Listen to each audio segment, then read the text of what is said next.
Halo Sobat Park, ketemu lagi sama gue Patriot Ulul. Kali ini gue mau review satu film Thailand berjudul I Love You 2000. Film ini sebenarnya udah tayang di Thailand dari tahun lalu ya, akhir tahun 2023, tapi baru banget tayang di Netflix di bulan ini, di awal tahun 2024. Film ini disutradarai oleh Narubadi Wicakam, sutradara yang sama untuk film Low Season tahun 2020. Terus juga dibintang oleh Natki Charit di sini sebagai Thor. Natki Charit pernah main di film Fast and Feel Love, terus juga series Thailand yang lumayan bagus ya, berjudul Delete tahun 2023 atau 2022, gue agak lupa sih. Terus di sini lawan mainnya adalah Ninuta Nicha yang di sini akan berperan sebagai Gibb, love interest dari Thor itu sendiri. Dan juga ada beberapa pemeran pendukung yang banyakan bocil-bocil ya. Film ini kebanyakan berpusat pada Gibb dan keluarganya ya, dimana Gibb punya keluarga, ayahnya seorang polisi, terus ibunya punya ekspektasi tinggi terhadap Gibb ya, karena Gibb itu murid yang berprestasi lah di SMA-nya dulu dan sekarang lagi melanjutkan kuliah di Bangkok. Terus juga Gibb punya seorang adik laki-laki yang masih SMP, dan sebenarnya film ini punya dua subplot ya. Pertama subplot dari Gibb itu sendiri, terus juga yang kedua adalah subplot dari adiknya yang bernama Gun itu sendiri. Untuk plot pertama ya dari Gibb, diceritakan di sini kalau Gibb itu baru balik dari Bangkok. Dia bilang dia lagi libur semester selama sebulan, dan dia di situ ketemu dengan crush masa SMA-nya yang bernama Thor. Dan di sini Gibb itu reminiscence zaman dia masih SMA dulu waktu crush sama Thor, dan udah 4 tahun nggak ketemu Thor, dan Thor sekarang udah punya bengkel motor lah bisa dibilang. Dan plot kedua adalah menceritakan tentang Gun, yaitu adiknya Gibb itu sendiri. Dan plot kedua ini lebih santai sih, bisa dibilang menceritakan tentang kisah ala-ala SMP lah, dimana anak SMP tahun 2000-an ya masih suka komik, masih suka berpetualang. Dan si Gun ini juga punya satu crush ya, yaitu murid pindahan dari Chiang Mai bernama Pink. Dan sebenarnya plot kedua ini kayak ngingetin gue ke satu series Indonesia dulu di awal 2000-an yang mungkin kalian masih ingat, berjudul Inikah Rasanya. Dimana gue paling ingat dulu sama Jason sih. Mungkin kalian yang generasi 90-an masih ingat juga ya sama Jason. Walaupun di film ini ada dua plot yang berbeda ya, yaitu plotnya Gibb dan plotnya Gun, tapi menurut gue di sini lumayan balance dan bisa beriringan ya. Terutama ketika kita diceritakan plotnya Gun, kita dibawa lebih santai untuk menikmati kekonyolan-kekonyolan ala anak-anak SMP zaman 2000-an awal ya. Zaman masih belum banyak komputer atau belum terlalu into komputer, masih mereka lebih suka baca komik, nongkrong, lebih suka ya aktivitas yang personal lah bisa dibilang.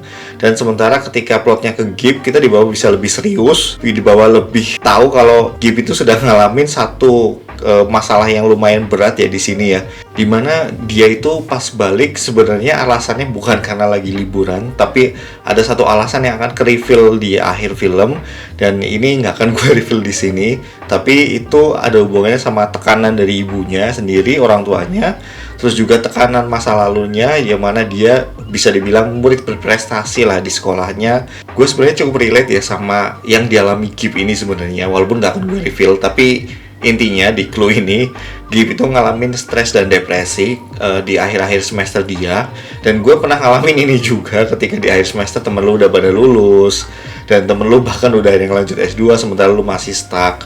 Sementara lu stres dan gak ada temen buat cerita lagi. Mungkin mereka udah balik ke kotanya masing-masing, bahkan mungkin udah kerja. Jadi memang satu-satunya tempat kembali adalah keluarga. Dan di sini memang kelihatan banget kalau ini adalah family movie sebenarnya. Ini sebenarnya no seksi sih, tapi gue jujur aja tuh agak kaget ya pas yang Gibb pelajarin atau jurusan yang Gibb itu adalah satu jurusan yang lumayan wow di awal tahun 2000-an untuk sekelas cewek masuk jurusan itu, yaitu teknik komputer ya. Gue nggak paham apakah di tahun 2000-an itu memang udah jamak ada cewek masuk ke teknik komputer atau teknik informatika, tapi mungkin yang kalian tahu boleh tulis di kolom komentar. Menurut gue untuk chemistry dari Thor dan Gibb ini lumayan dapet ya.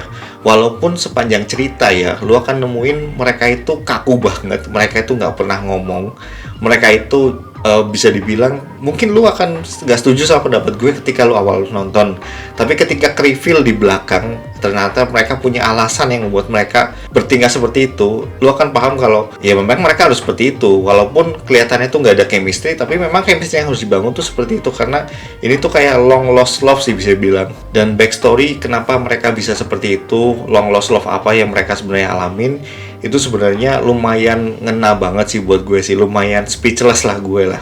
Walaupun ya setelah 4 tahun dan tetap aja ada scene kejar-kejaran yang ya lumayan klise, tapi gue di sini kayak ngambil satu kesimpulan kalau lu sebenarnya nggak perlu harus romantis, lu hanya cukup tulus aja untuk mencintai seseorang. Untuk cerita dari Gun sendiri sebenarnya lebih banyak kocaknya ya, ala-ala anak SMA lah, seperti yang udah gue mention sebelumnya.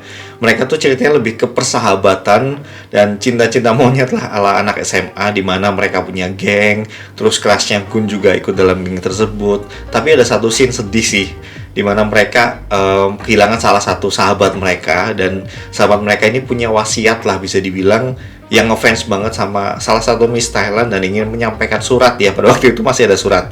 Jadi mereka ke Bangkok, Thailand, dan lebih gobloknya lagi bisa gue bilang itu si Gun ini inisiatif, ya udah kita pakai mobil bokap gue aja gitu loh. Sementara bokapnya adalah polisi dan mereka nyolong mobil polisi lah bisa dibilang untuk ke Bangkok. Dan ini adalah salah satu scene terkocak lah sepanjang film yang bisa gue tonton sih.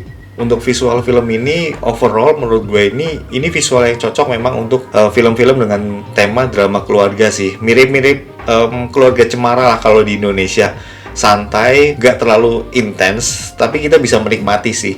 Hal lain ya, dan yang terakhir ya, mungkin yang gue suka dari film ini adalah set tempat dan set waktunya sih.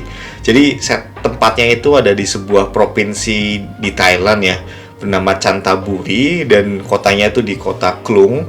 Dan di sini tuh kita kayaknya nggak ngelihat gedung-gedung tinggi ya, jadi benar-benar ini film dengan set yang di kota kecil, vibes-nya tuh sepi, vibes-nya tuh damai, vibes-nya tuh chill. Dan apalagi set waktunya itu tahun 2000-an awal ya, dimana di sini kita masih bisa lihat toko komik, masih bisa lihat monitor tabung, bahkan masih ada handycam yang 48p. Mungkin itu di zamannya udah paling bagus banget sih.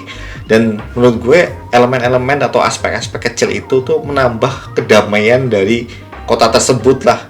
Jadi kita tuh nggak bosen dengan kota-kota yang running text, kota-kota yang digital. Orang yang hidup zaman sekarang dan pernah ngalamin zaman dulu itu, gue ngerasa gue into dengan zaman itu dan gue kangen dengan zaman itu sih. Oke, mungkin segitu aja untuk review film ini. Untuk skor gue kasih 7,5/10.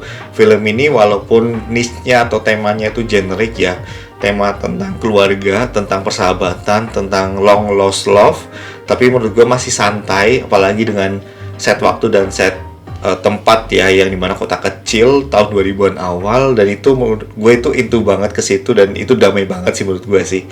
Oke, mungkin segitu aja.